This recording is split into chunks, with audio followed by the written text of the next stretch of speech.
من يهده الله فلا مضل له ومن يضلله فلا هادي له وأشهد أن لا إله إلا الله وحده لا شريك له وأشهد أن محمدا عبده ورسوله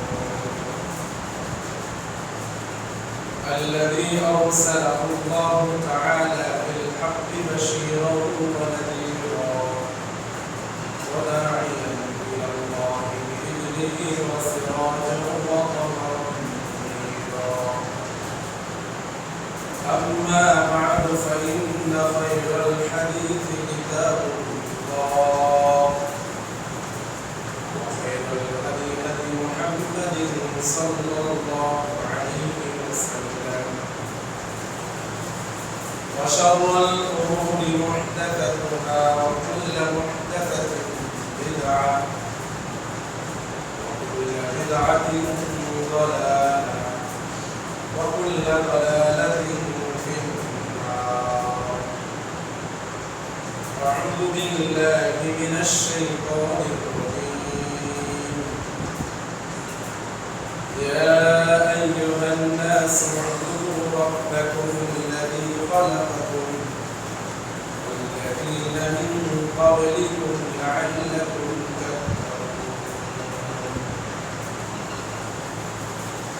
وقال سبحانه وتعالى أفحسبتم أنما خلقناكم عبثا وأنكم إلينا لا ترجعون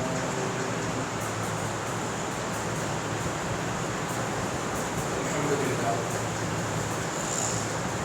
যাবতীয় সালাম প্রশংসা রব্বুল আলামিনের জন্য যে রব্বুল আলামিন আমাদেরকে মুসলিম করে সৃষ্টি করেছেন যে রব্বুল আলামিন আমাদেরকে তার দাসত্ব করার সুযোগ দান করেছেন যে রব্বুল আলামিন আমাদেরকে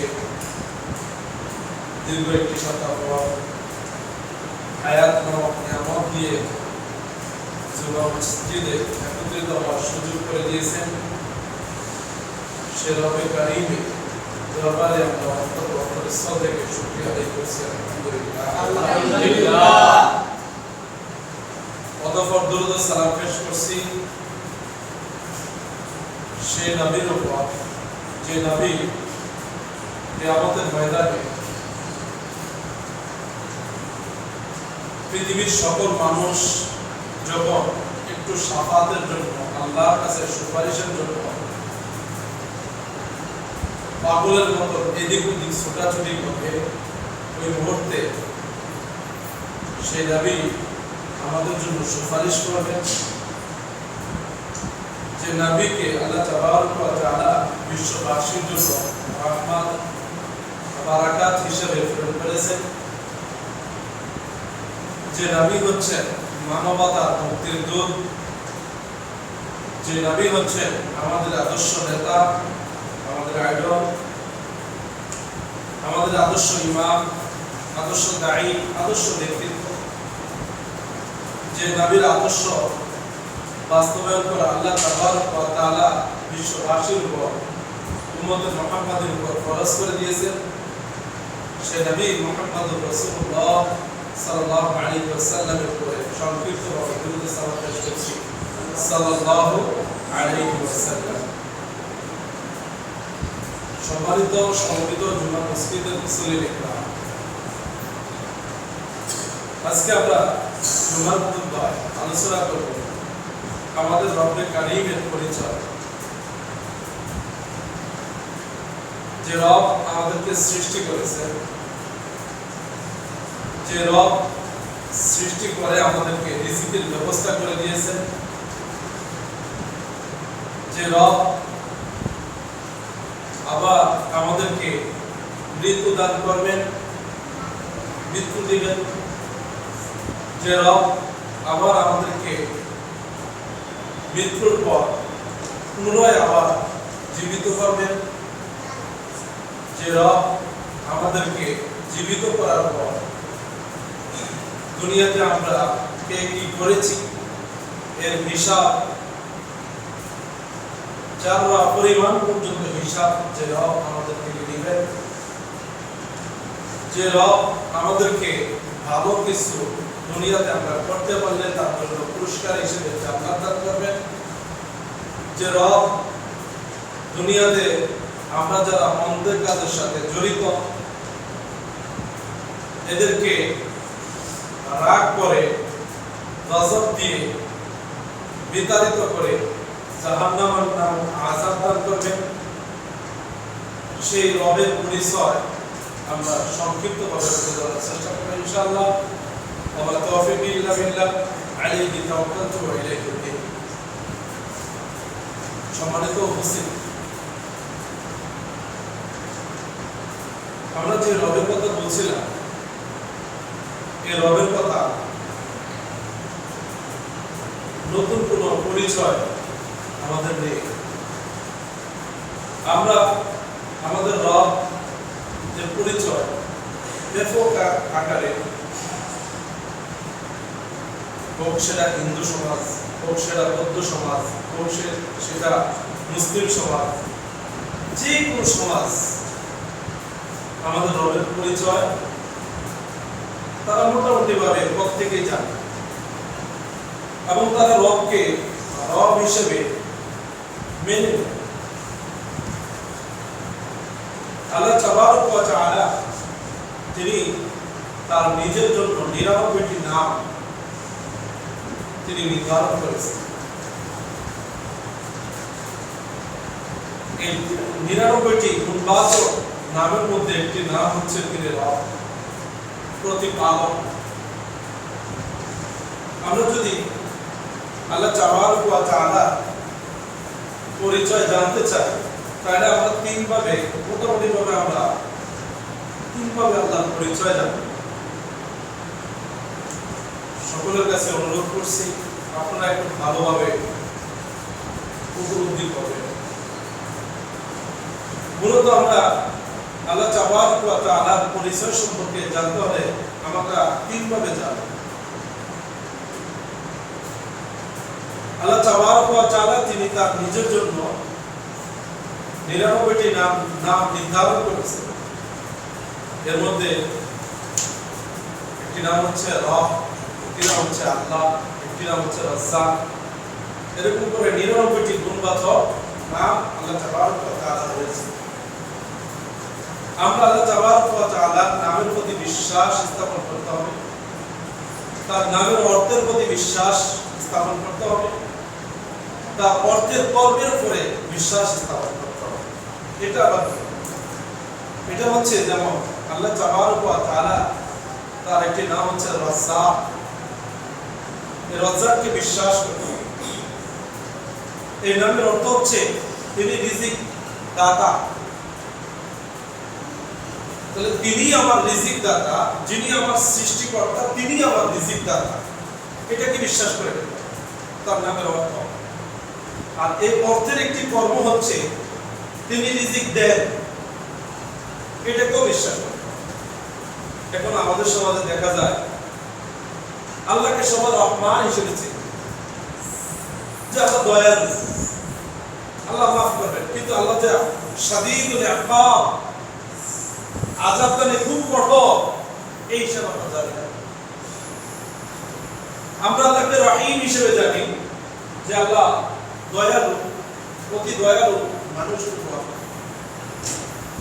কিন্তু আল্লাহ সুবহানাহু ওয়া তাআলা তিনি যে কিয়ামতের ময়দানে বিচারের দিবসে জুলুমের বিচার, তিনি জুলুমের অন্যায়, জুলুমের পাপ তিনি ক্ষমা করবেন না, এটা আমরা জানি। ধরেন চুরি করলাম, মালিকের ক্ষমা চাইলাম আল্লাহর কাছে, চুরি করলাম আরেকজনের জিনিস, ক্ষমা চাইলাম আল্লাহর কাছে, কারণ আল্লাহ তো দয়ালু।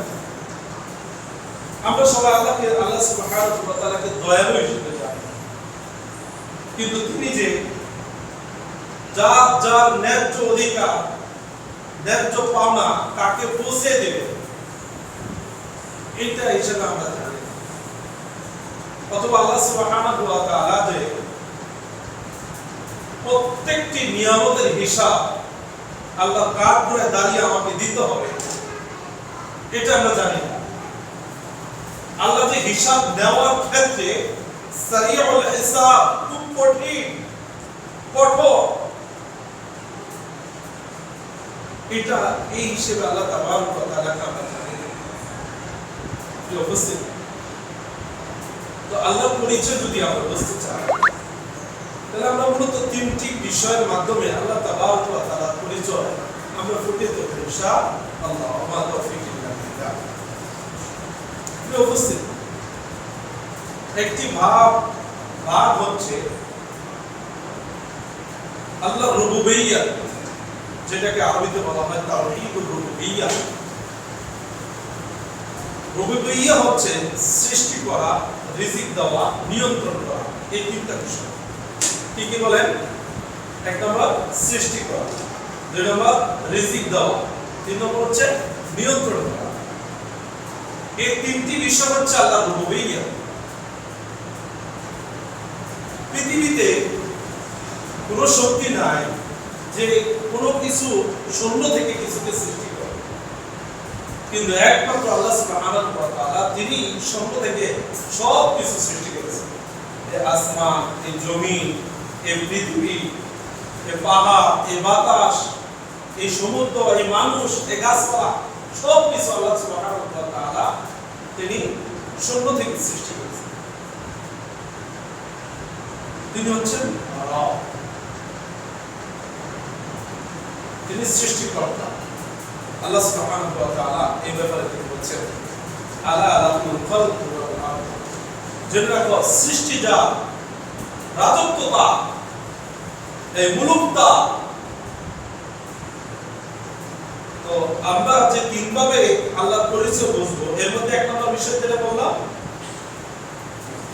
আল্লাহ সুবহানাহু ওয়া তাআলা রুবুবিয়্যাত, রুবুবিয়্যাতকে একক বলে বিশ্বাস করা, মেনে নেওয়া। এই রুবুবিয়্যাত কয়টি বিষয়ের সাথে সম্পৃক্ত? তাও তিনটি বিষয়ের সাথে সম্পৃক্ত। এক নম্বর হচ্ছে তিনি স্রষ্টা, তিনি রিজিকদাতা, আর তিনি নিয়ন্ত্রণ। পৃথিবীর সব কিছু কে নিয়ন্ত্রণ করে? এই সূর্যকে কে নিয়ন্ত্রণ করে? এই চন্দ্রকে কে নিয়ন্ত্রণ করে? এই গতিবিহীন আকাশকে কে নিয়ন্ত্রণ করে? এই বাতাসকে কে নিয়ন্ত্রণ করে? আছে কারো ক্ষমতা? বলেন, আছে কারো ক্ষমতা? কারো ক্ষমতা। এরপরে রিজিক, আপনি যদি 7 তবক জমিনের নিচে যদি একটি পাথর থাকে, ওই পাথরের মধ্যে যদি একটি পোকা থাকে, ওই পোকা খাবারের ব্যবস্থা কে করে? আল্লাহ। আল্লাহ সুবহানাহু ওয়া তাআলা করে। এই যে সাগর, এই সাগরের মধ্যে কত লক্ষ লক্ষ প্রজাতির প্রাণী বসবাস করছে, তাদের খাবারের ব্যবস্থা কে করছে? আল্লাহ সুবহানাহু। তো মূল কথা, আল্লাহ তাবারক ওয়া তাআলার পরিচয় জানতে হলে তিনটি বিষয় আমরা ভালোভাবে অনুধাবন করব। এক নম্বর হচ্ছে তার যে রুবুবিয়্যাত, এই রুবুবিয়্যাত হচ্ছে কি? তার সৃষ্টি, আধিপত্য ও নিয়ন্ত্রণে একক বলে মেনে নেওয়া।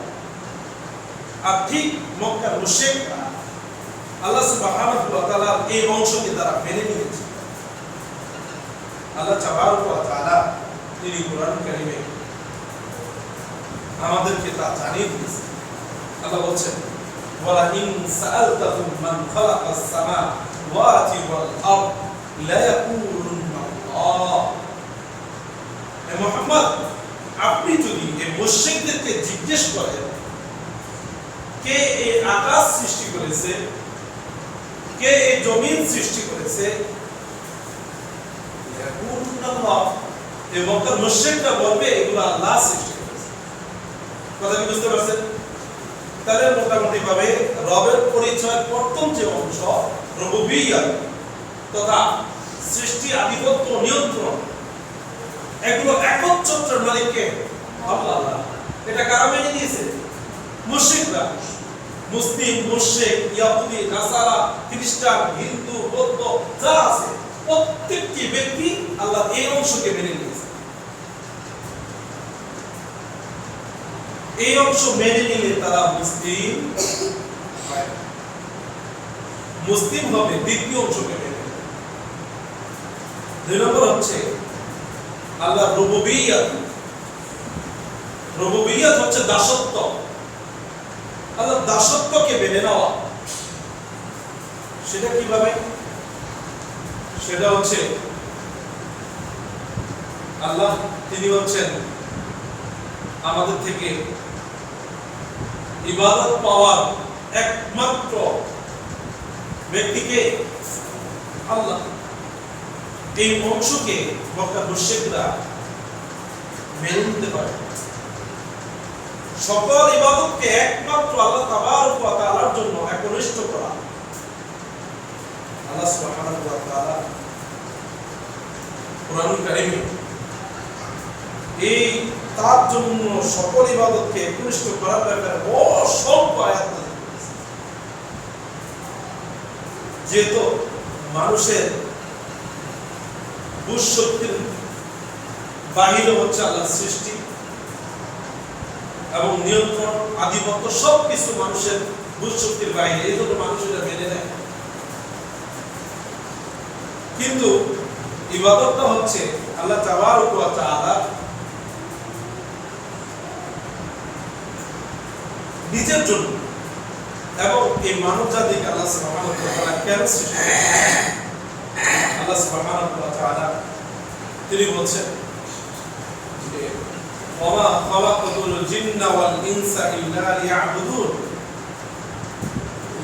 পৃথিবীবাসী তোমরা শুনে রাখো, তোমাদেরকে সৃষ্টি করার একমাত্র উদ্দেশ্য হচ্ছে লিয়াবুদুন আই ইউহিদুন, যে তোমরা আমার তাওহীদকে প্রতিষ্ঠা করবে তথা আমার ইবাদতকে প্রত্যেকটি স্তরে তোমরা প্রতিষ্ঠিত করবে। আজকে এই ইবাদত থেকে আমরা বলি, যেটা হচ্ছে আমাদের মূল পয়েন্ট, রবকে যদি বুঝতে হয়, রবের পরিচয় যদি জানতে হয়, তাহলে আপনাকে তার দাসত্ব করতে হবে। আর আমাদের সমাজে হয় কি, আমরা রবের দাসত্ব করি না, আমরা করি সমাজের কৃষ্টি কালচারের দাসত্ব।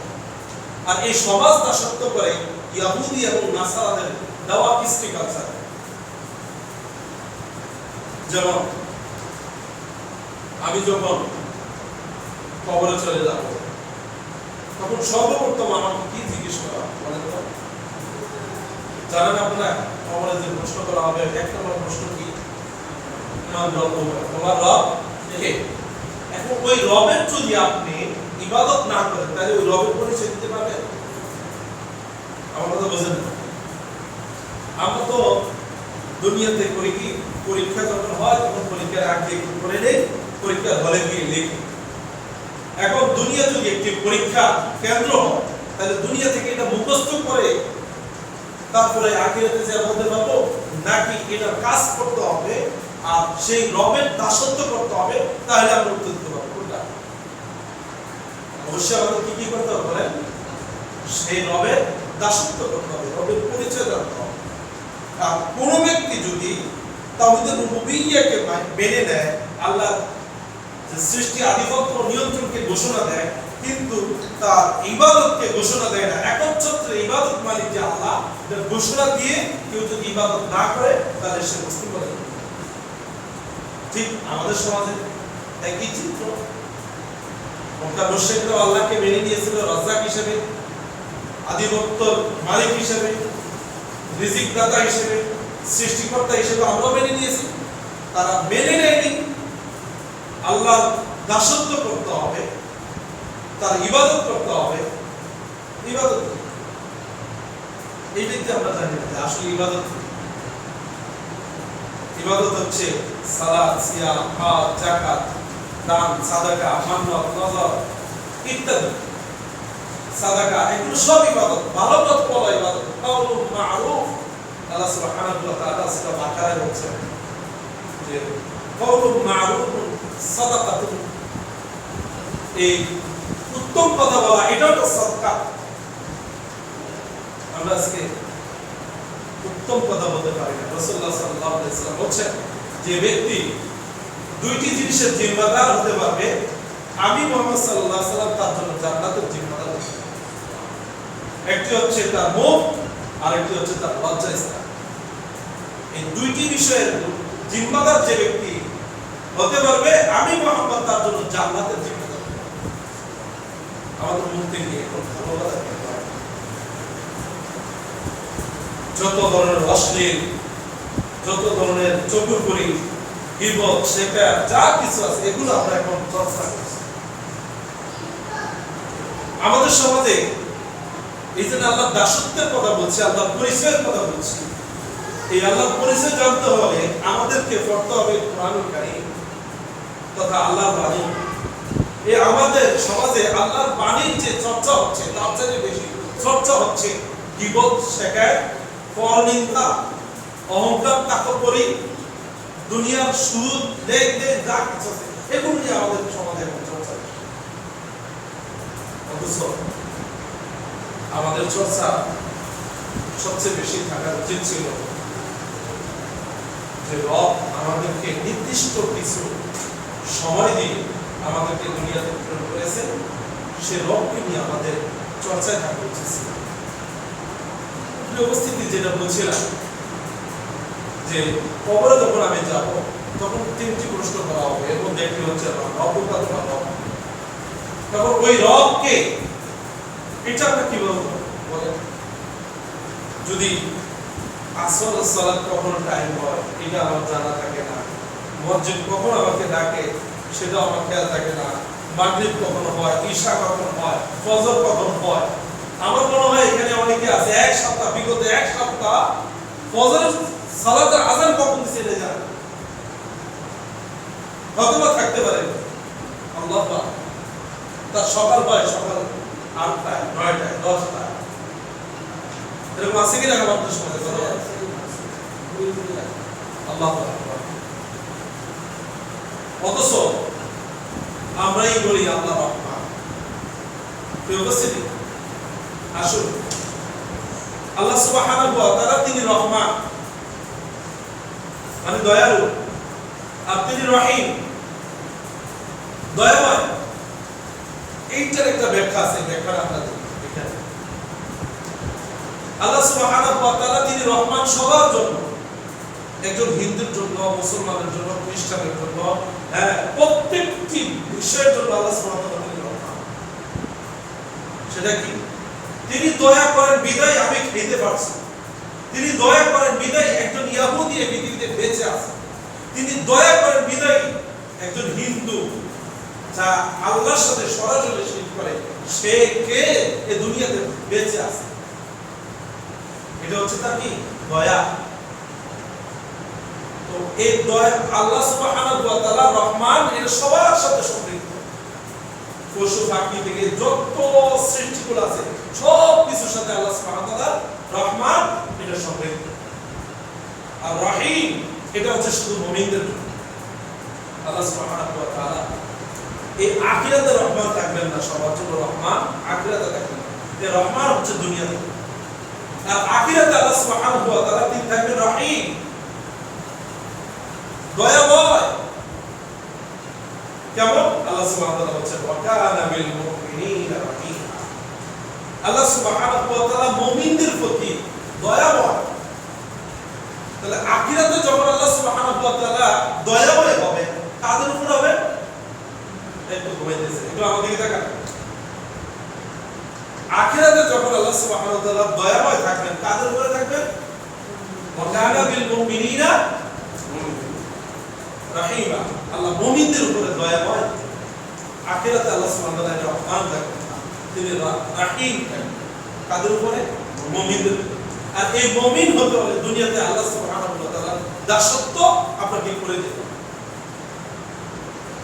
যদি আপনি দাসত্ব করেন তাহলে আখিরাতে আল্লাহ সুবহানাহু ওয়া তাআলা আপনার জন্য রাহিম।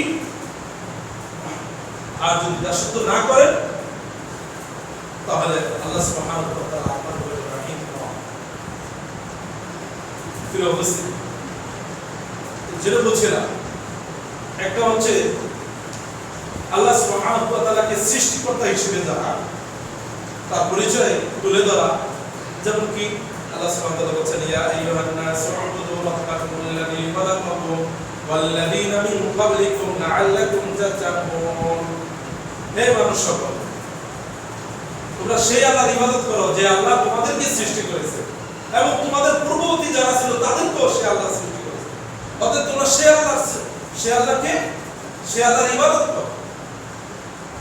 হচ্ছে, একটা হচ্ছে সৃষ্টি আধিপত্য নিয়ন্ত্রণের একটা সেক্টর, আর 2 নম্বর সেক্টর হচ্ছে তাওহীদুর রুবুবিয়্যা, উলুহিয়্যা তথা ইবাদত দাসত্বের সেক্টর। এই সেক্টরে আমরা সবাই আমরা আল্লাহর ইবাদত ঠিকমতো করি না। আল্লাহ সুবহানাহু ওয়া তাআলা এই ইবাদত 5 ওয়াক্ত সালাতকে আল্লাহ সুবহানাহু ওয়া তাআলা ফরজ করে দিয়েছেন। আর ইবাদতের সবচেয়ে বড় মাধ্যম হচ্ছে, আল্লাহকে সবচেয়ে ডাকার বড় মাধ্যম হচ্ছে এই সালাত।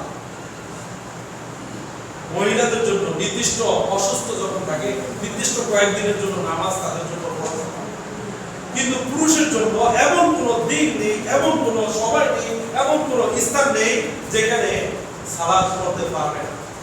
হ্যাঁ, 2টি জায়গা, একটা হচ্ছে কবর আর একটা হচ্ছে টয়লেট।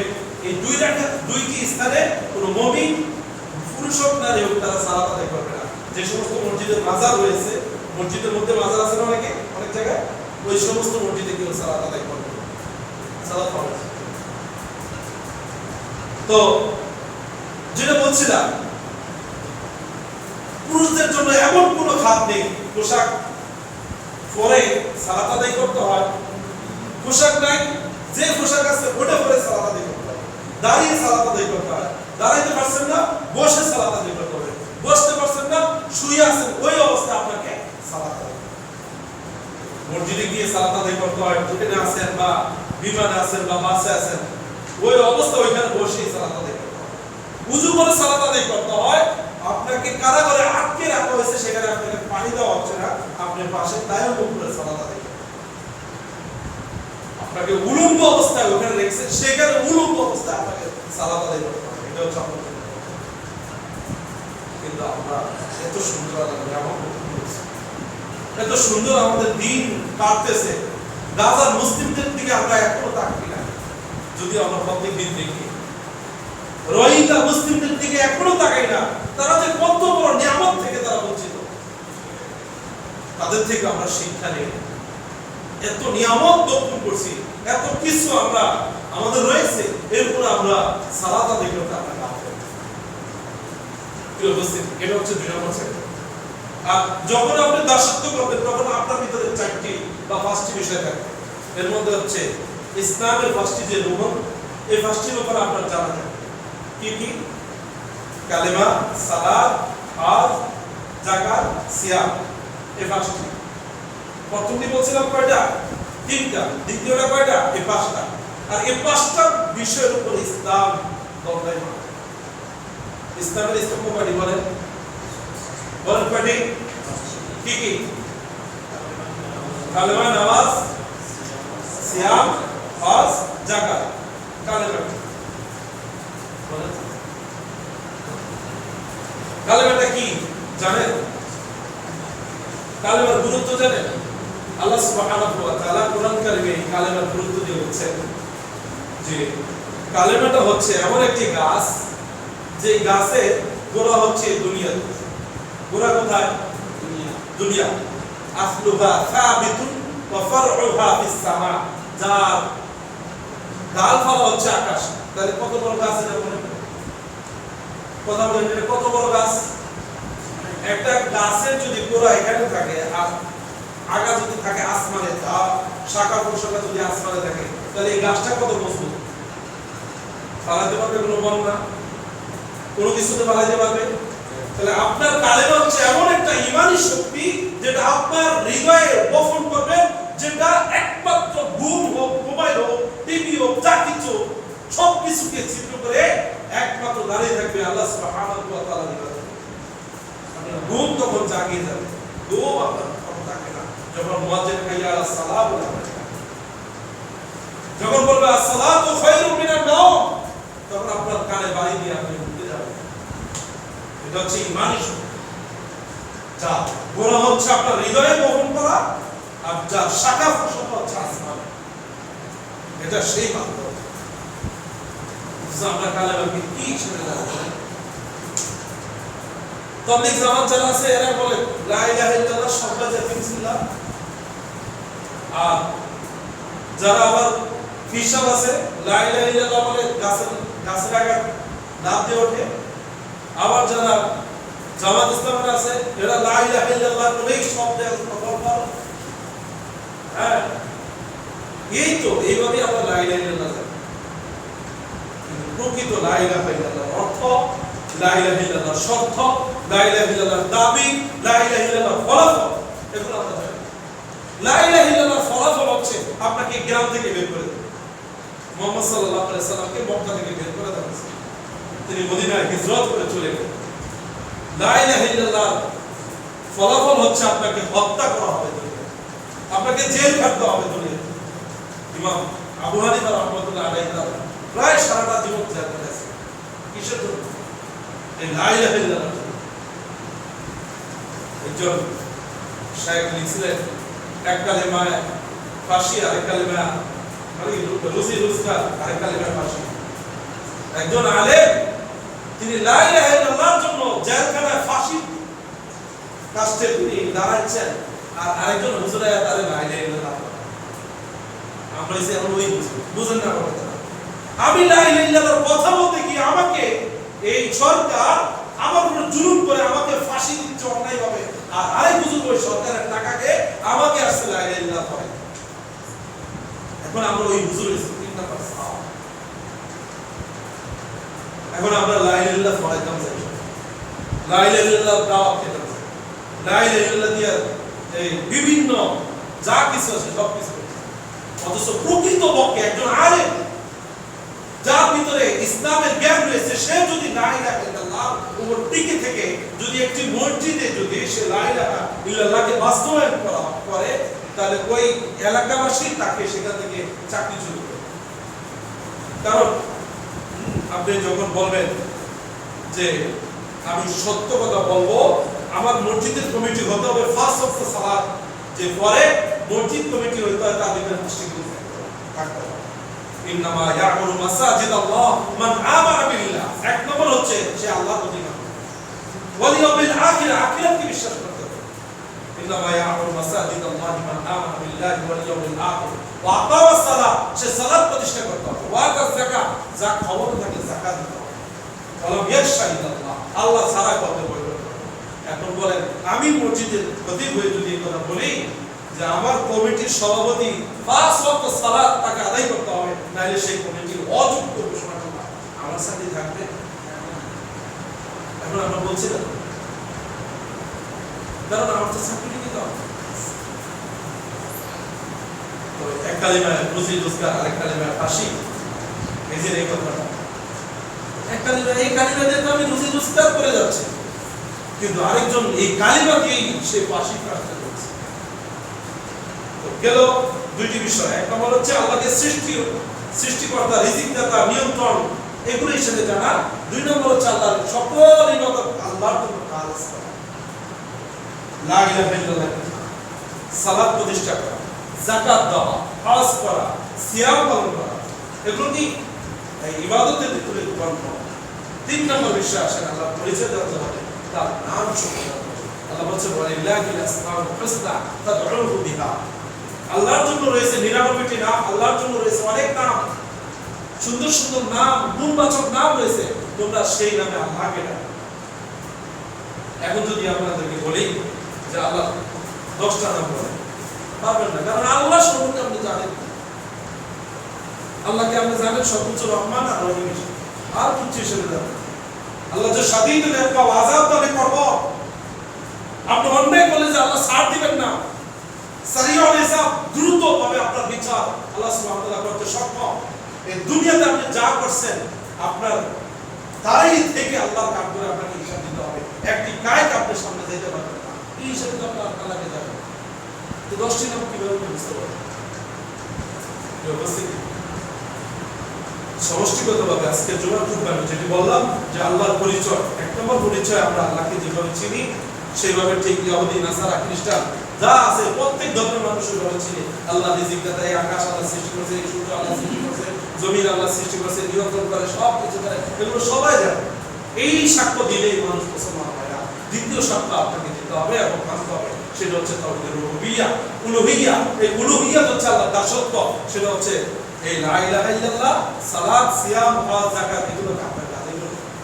3 নম্বর হচ্ছে আল্লাহর অনেক নাম রয়েছে, এই নামগুলোকে আপনি উপস্থাপন করতে রাসূলুল্লাহ সাল্লাল্লাহু আলাইহি ওয়াসাল্লাম বলেছেন ওয়ালিল্লাহি 99 ইসমান মান আহসাহা দাখালাল জান্নাহ। আল্লাহ সুবহানাহু ওয়া তাআলার জন্য 99টি নাম রয়েছে, যে ব্যক্তি 99টি নাম মুখস্থ করবে, অর্থ সহ বুঝে মুখস্থ করবে, আল্লাহ নবী সাল্লাল্লাহু আলাইহি ওয়াসাল্লাম বলেছেন সে ব্যক্তি জান্নাতে যাবে। সুবহানাল্লাহ। অথচ আমরা কোন খেলোয়াড়ের নাম, কত নম্বর জার্সি, ইয়াং যুবক, এগুলো আমরা জানি না। কার কত নম্বর জার্সি আছে, কোন পার্সোনাল খেলোয়াড়, মেসি, এই সেই কত কিছু জানি, কিন্তু আল্লাহ সুবহানাহু ওয়া তাআলার নাম মুখস্থ করতে আমাদের বলতে পারবেন না। আপনাকে যদি এখন বলি যে আপনি 5 মিনিট আল্লাহর সম্পর্কে বলেন, আপনি পারবেন না। 2 মিনিট বলেন, তাও পারবেন না। 1 মিনিট বলেন আল্লাহ সম্পর্কে একটু বলেন, তাও আপনি মুখস্থ করতে তাও পারবেন না। আপনি মুখ বন্ধ হয়ে যাবে। তার কারণ আপনার এলেম কি, আপনি একজন মুসলিম হিসেবে যতটুকু এলেম অর্জন করা, আল্লাহ সম্পর্কে জানা, কতটুকু চর্চা আপনার নেই। তাহলে কিভাবে আপনি ওই কবরে গিয়ে আপনি প্রশ্ন উত্তর দিতে পারবেন?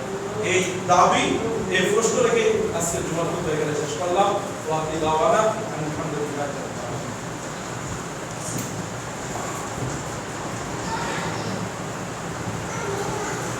الحمد لله رب العالمين والعاقبة للمتقين والصلاة والسلام على سيد الأنبياء والمرسلين نبينا محمد وآله وصحبه أجمعين. وبعد أيها الناس صلوا على النبي كما قال تعالى في القرآن يا أيها الذين آمنوا صلوا عليه وسلموا تسليما. وشهد الكريم اللهم صل على محمد وعلى آل محمد كما صليت على إبراهيم وعلى آل إبراهيم إنك حميد مجيد.